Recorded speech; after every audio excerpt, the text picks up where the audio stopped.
gördüyünüz bu meydan Zəfər meydanıdır. Əvvəla Allah Teala Azərbaycanın Respublikasının azadlığı, ərazi bütövlüyü, suverenliyi uğrunda canından keçmiş bütün şəhidlərimizə rəhmət eləsin. Onlar bizim başladığımızlar və burada olmağımızın əsas səbəbkarları onlardır. Antiterror əməliyyatı 2023-cü ilin sentyabrın 19-20'si oldu. Yəni dünya tarixinə düşmüş ən qısa antiterror əməliyyatıdır. 23 saat 45 dəqiqə təxminən çəkir. Yəni heç bir sutka çəkmir. 191 nəfər şəhid vermişik. Yəni bir sutka. Amma ermənilər də 500-dən çox leş qoyublar. Bununla da ermənilərin Qarabağda belin qırdı. Sonra da buradan cəhənnəm olub getdilər.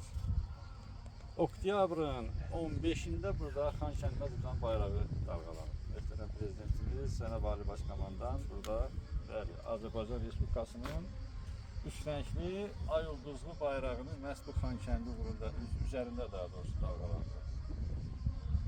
Həmin ildə noyabrın 8-də Xankəndində kiçik miqyaslı bir zəfər paradı keçirilir. Yaxın tariximizdir bunlar, hamımızın yadındadır. Bir də bəlkə yadınız olar, CSKA, yəni Moik klubu ilə Qarabağ klubu Azərbaycan Kubokunun yarım finalını burada oynadılar. Sərbəndə ilə Ali Başkomandan özü vurdu topa.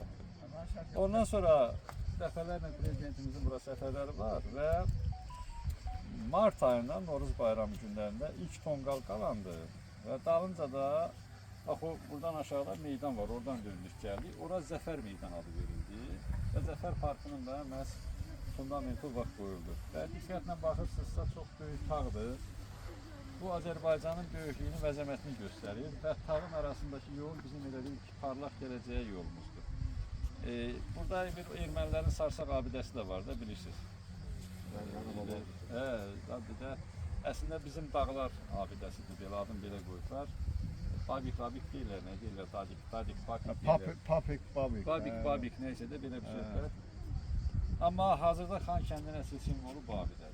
Və görürsünüz ki, burada aşağıdan yuxarı rəqəmlər yazılır, yəni illər, daha doğrusu 2020-ci ilin 2-ci Qarabağ müharibəsinin başlanmasından bitməsinə qədər azad olunan bütün ərazilər tarixlə göstərilir.